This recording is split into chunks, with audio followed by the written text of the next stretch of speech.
epilepsy, with particular reference to epilepsy surgery. It gives me great pleasure to introduce the solo speaker for today.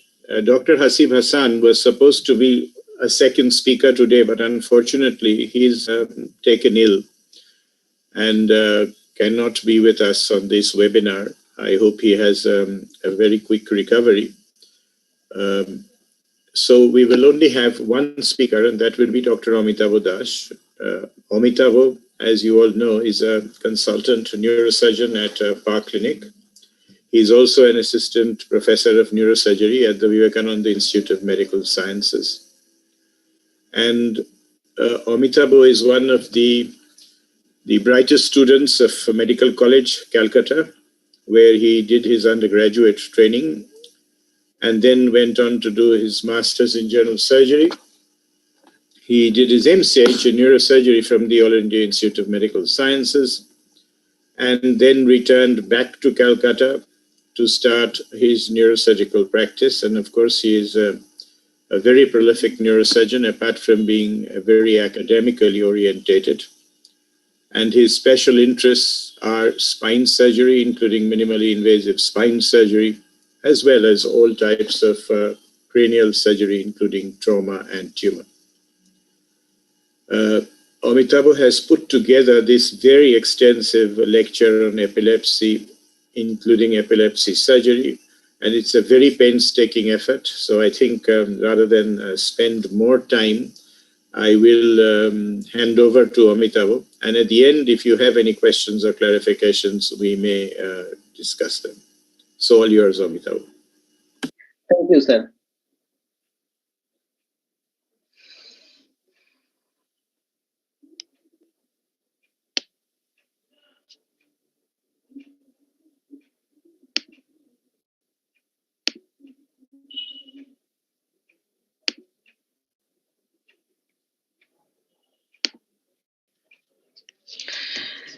Thank you, sir, for such extensive introduction. Well, today I'll be giving a lecture that is all you need to know about seizures, and that is for the neurosurgeons, mainly the neurosurgical trainees and also the junior doctors. Because when I was a student in neurosurgery, often I felt very difficult to understand what is seizure, what is epilepsy. Somebody is saying give this drug, somebody is saying give that drug. And when I started going to the epilepsy clinic, which involved both the neurosurgeons and neurologists, as well as when I observed those epilepsy surgeries done by our doctors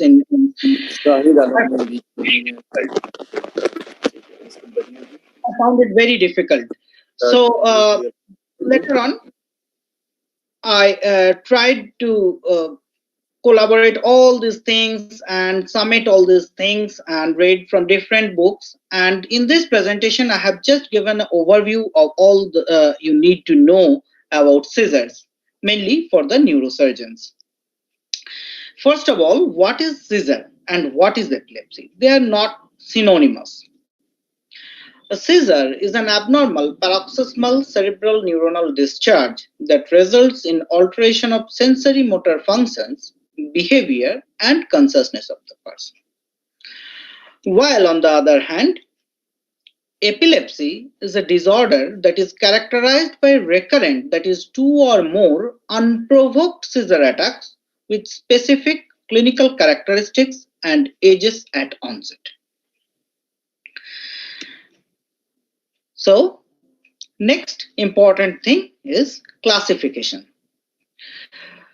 The seizure classification, what we regularly use is either a generalized seizure or a focal seizure. First of all, the focal or partial seizures, they can be mainly of 2 types, simple partial seizure or complex partial seizure, depending on the presence or absence of loss of consciousness. And in complex partial seizure, it may develop de novo or may develop as a progression of simple partial seizure. On the other hand, generalized seizure can be primary or secondary, arising from primary simple partial seizure or a complex partial seizure. Now, primary generalized seizures can be grand mal seizure, clonic seizure, tonic seizure, atonic seizure, and myoclonic jerks, and also the absence or petit mal seizure. I have elaborated the petit mal seizure because sometimes it may come as short note for the trainees. Here, the patient is usually young children who often present with impaired consciousness with mild or no motor manifestations. Automatism may occur in bursts that lasting for more than 7 seconds. Aura and confusion may be present, and they are often induced by hyperventilation for not more than 2 to 3 minutes. EEG shows classical 3 Hz spike and wave pattern. Now, this was the seizure classification. Now, how do we classify epilepsy? Epilepsy can be symptomatic or secondary to a known etiology like mesial temporal sclerosis. It can be primary or without any underlying cause like juvenile myoclonic epilepsy. It can also be cryptogenic, and sometimes it can be situation related like febrile seizures. Now, how does a seizure develop, or rather appear, the etiology? It can be due to a neurologic insult like stroke, head injury, febrile seizures, birth asphyxia, infection, due to some underlying CNS abnormality in the form of congenital abnormalities, degenerative cerebral diseases, tumors, hydrocephalus, vascular problems. Often we get metabolic disturbances, and hyponatremia is one of the commonest cause of seizure in neurosurgical ward. And also hypoglycemia is not far behind. Then come drug-induced seizures like alcohol withdrawal. Now, there are certain factors that reduce the seizure threshold, and those are sleep deprivation, hyperventilation, photic stimulation. Some studies have shown even the stimulation from mobile lights may also induce seizures. Infections, metabolic disturbances I have already described, head injury, stroke, and finally, kindling. What is kindling? Kindling is a concept that tells that repeated seizures may facilitate further development of later seizures. So this is called kindling. I'm coming into that in this epileptogenesis part. Epileptogenesis is one. This is basically the pathogenesis of epilepsy. That is, starting from the how does a seizure changes to epilepsy. This is called epileptogenesis. This is basically a series of events that occurs between the event that causes epilepsy and the first spontaneous seizure, and thus the development of epilepsy. That means trauma to development of post-traumatic epilepsy. This is called epileptogenesis. It has a multifactorial process, and the cascade involves the initial insult, which is often accompanied by acute seizure, a latent period without any overt seizure, and the final stage of spontaneous seizures with increased frequency and refractoriness. The latent period is a silent period between the exposure to epileptogenic stimuli to the development of epilepsy, which will last for months to years, in which time structural and functional changes occur. It basically has two stages: acute stage, and chronic stage.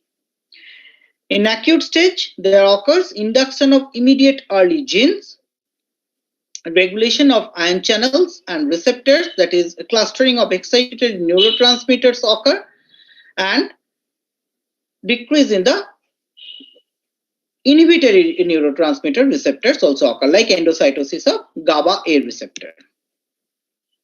In subacute changes, neuronal death, development of neurotropic factors, inflammation, and transcriptional changes play a role. And finally, in chronic changes, sprouting, neurogenesis, and gliosis predominates. And all this leads to a structural and functional changes in the connections with the surrounding brain, and thus development of an epileptogenic focus. Now, the terminology and special type of seizures or epilepsy syndrome. Often in our rounds in neurosurgery wards, we use different terms to describe different types of seizures. And most of the time, the residents also look very in a problematic situation. What is this? What is that? The same condition usually happened to me also a few years back. And first of all is that Todd's palsy. Todd's palsy is basically a post-ictal phenomena with partial or total paralysis that usually resolves over an hour. Usually follows the partial seizure and seen in the limb that is involved with the seizure. It is usually associated with a structural lesion like tumor or AVM like that. Postictal aphasia and hemianopia are similar to Todd's palsy. Aphasia usually occurs with dominant hemispheric involvement, and hemianopia usually occurs following temporal or occipital lobe involvement. Then comes the Jacksonian march. On the right-hand side, the picture shows the homunculus. Any seizure that arises near the motor or sensory homunculus may follow a Jacksonian type of march. It is basically a simple partial seizure and seen in perirolandic cortex. There is progressive involvement of the extremities which progress to the trunk and finally to the face. Then comes the adversive seizure. In adversive seizure, that usually occurs with the seizure focus in the frontal lobe, and the patient will have a forceful head turn to the opposite side along with forceful neck turn to the forceful eye rotation to the opposite side. Here the patient will be aware of his or her neck movement and head movement. This is basically the initial manifestation of a lateral generalization. Then comes the uncinate fits or the uncal seizures, which usually arise from the infromedial temporal lobe, and patient presents with olfactory hallucinations, which is described as cacosmia, that is bad smell coming out of nowhere in the nose, and then the patient develops the seizure. Then one of the most important topic is post-traumatic seizure. Initially, we used to describe post-traumatic seizures as early and late, but now I think the slide is not very clear. Now it has been divided into three types of seizures. The seizures that occur in the first day after trauma are called the immediate seizures. The seizures that occur between first to seventh day are called the early post-traumatic seizures, and those that occur beyond 7 days are called the late post-traumatic seizure. The development of late post-traumatic seizure may take a variable period because I have already told that epileptogenesis occur at this time, and this may take between 7 days to 10 years. Now, early post-traumatic seizures are more common in children, and late post-traumatic seizures are more common in adults. Penetrating head injury has a very high incidence of developing post-traumatic seizure disorder, nearly 50% incidence is there. There are certain high-risk criteria which has been developed for the post-traumatic seizure disorders, and that includes presence of intracerebral bleeding after trauma, open depressed skull fracture with parenchymal injury, seizure within 24 hours of injury, Glasgow coma score less than 10, penetrating head injury, and alcohol abuse. So, what is the role of anti-epileptic drugs in post-traumatic seizures? It should be initiated within first 24 hours of injury in presence of those high risk factors what I have already described. Drugs that are commonly used in our regular practice are levetiracetam and phenytoin. And the rationale is that they prevent early post-traumatic seizure, but continued use of anti-epileptic drug does not prevent the epileptogenesis of late post-traumatic seizure. So there is no role of anti-epileptic drugs beyond 1 or 2 weeks maximum. So continue it for 1 to 2 weeks for prevention of early post-traumatic seizure. And it can be considered for longer-term use in case of penetrating head injuries, when the late post-traumatic seizure has already developed with a prior history of seizure disorder, and in presence of craniotomy, some surgeons use it for longer term. And the discontinuation is usually done in presence of high risk factor after 6 to 12 months, in absence of high risk factor between 1 to 2 weeks, and EEG may be considered before discontinuing in high risk cases. Then comes the alcohol withdrawal seizures. Alcohol withdrawal seizures are usually seen in habituated drinkers within 7 to 30 hours following cessation or reduction of alcohol use, and characterized by 1 to 6 generalized tonic-clonic seizure without focal features within 6 hours period. And so when to do a CT scan in such cases? If it is a fast episode, if there is any focal findings, if more than 6 seizures occur in 6 hours, and in presence of trauma. For single seizure episode, no treatment is required. For prolonged multiple seizure episodes, loading with phenytoin and long-term treatment may be needed. Then another important topic for the pediatricians, the febrile seizure, which is usually seen by the pediatricians and sometimes referred to us, and also the neurologists. In febrile seizure, the seizure basically occurs due to rise in core temperature along with alkalosis of the blood and release of certain chemicals like interleukin 1 beta.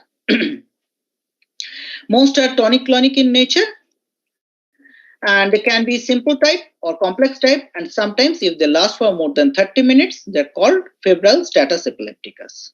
Parent education is very important, and if a patient has a history of febrile seizure, then first important thing is to reduce the fever, reduce the temperature whenever a patient develops fever. If the seizure develops and it lasts for more than 5 minutes, then benzodiazepine may be given as per the advice of the pediatrician. The prognosis are usually good. Then comes the non-epileptic seizures. In some of the cases, in emergency, young female sometimes presented with abnormal type of body movements and loss of consciousness, and we often stamp them as psychogenic seizures. They are basically called the non-epileptic seizures. They may be psychogenic, may arise from other causes like migraine syndrome, sleep disorders, movement disorders, like that. The main differentiating point with a seizure from a non-epileptic seizure is the rise in prolactin, which is seen following a true seizure and not following a non-epileptic seizure. Here are some differentiating factors. I have already told they are more common in females. Clonic movement is out of phase in non-epileptic seizures, epileptic cry is absent, and prolactin is not raised, and forced eye closure is often present in non-epileptic seizures. Then another term, non-convulsive seizure. Sometimes in our ITU, a post-operative patient who is usually ventilated and under sedation, sometimes we see that the patient suddenly develops severe tachycardia along with a drop in the saturation. We often go to check the tube, but At this point of time, one should also suspect a non-convulsive seizure. As the patient is getting some sedation, some muscle relaxant, they may not develop convulsion.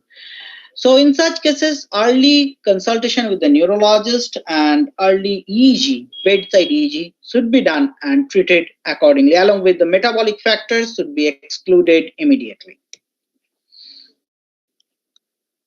And then juvenile myoclonic epilepsy, I'm just telling it because sometimes it may be asked for the juniors.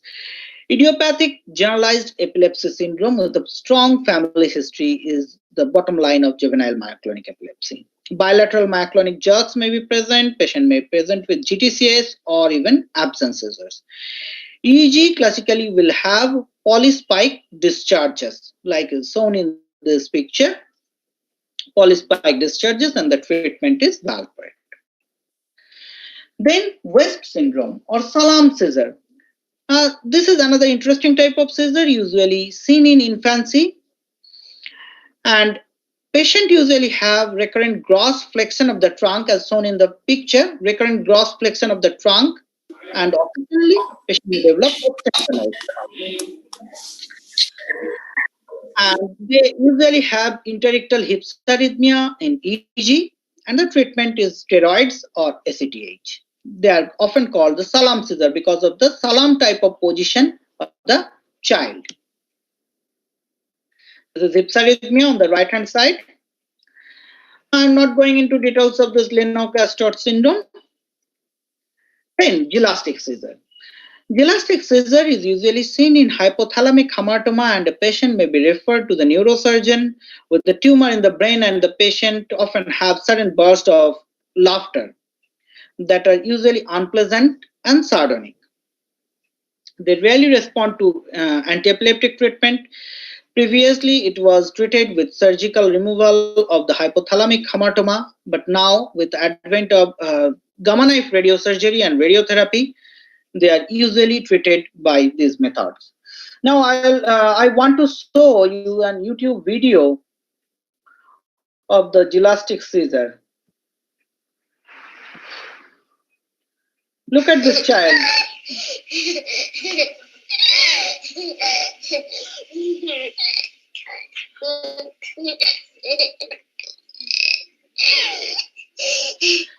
Look at the facial expression and his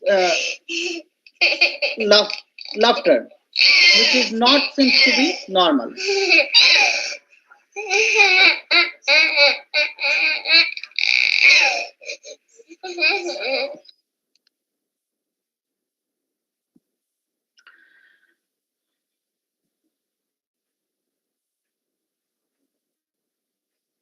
So this is how a gelastic seizure looks like.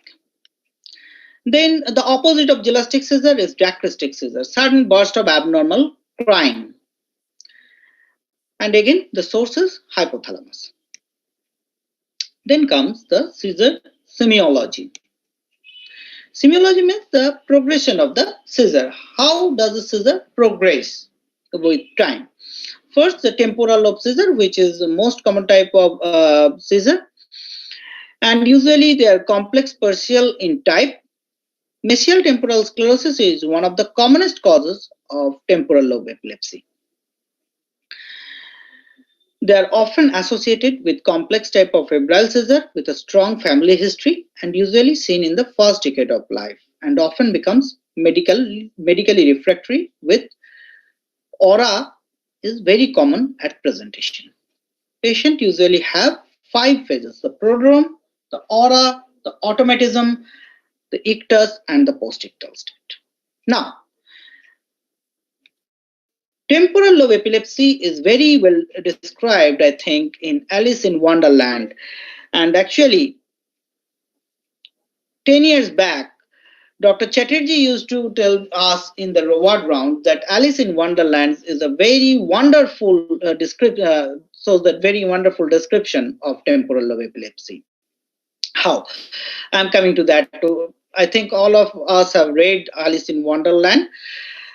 Look at the auras, different type of auras a patient may have in temporal lobe seizure. The visual aura, that may be complex visual hallucination or illusion, and formed images are very common. One may see a ghost coming in front of him or her, like that. Gustatory aura, bad taste in the mouth, sudden appearance of bad taste in the mouth. Auditory aura, abnormal buzz or noise, or abnormal sound may be heard in the, somebody may hear some abnormal discussion in his or her ears. This is auditory aura. Then comes the autonomic aura, which may present with palpitation, sweating, goosebumps. The origin is insula. Then the visceral aura, epigastric rising sensation. Now, epigastric rising sensation is the sensation you feel while going down in an elevator or while your flight lands or going down towards the runway. That is called the epigastric rising sensation. Then comes the olfactory aura of cacosmia, which is I have already described, that is seen in uncinate fits. The psychic aura involves fear, elation, deja vu, that means familiarity with unfamiliar surroundings, jamais vu, that is unfamiliarity with familiar surroundings, and then the autoscopic phenomena, which is described in Alice in Wonderland, seeing double of whole or part of the body, seeing self from a distance, a sudden reduction in size of somebody, sudden increase in the size of somebody, and failure to perceive one's own body. All these are called autoscopic aura, and they are part of psychic aura of temporal lobe seizures. Then the automatisms. Automatisms are abnormal movements prior to the ictus, and they can be orofacial, like lip smacking, and manual, like picking at clothes or sets. Then the ictus. Ictus is usually in temporal lobe epilepsy. They usually manifest with period of unresponsiveness and stare with contralateral dystonic posturing. In the post-ictal state, patient may have disorientation, amnesia of the ictus with recent memory loss, behavioral aggression, hyperphagia,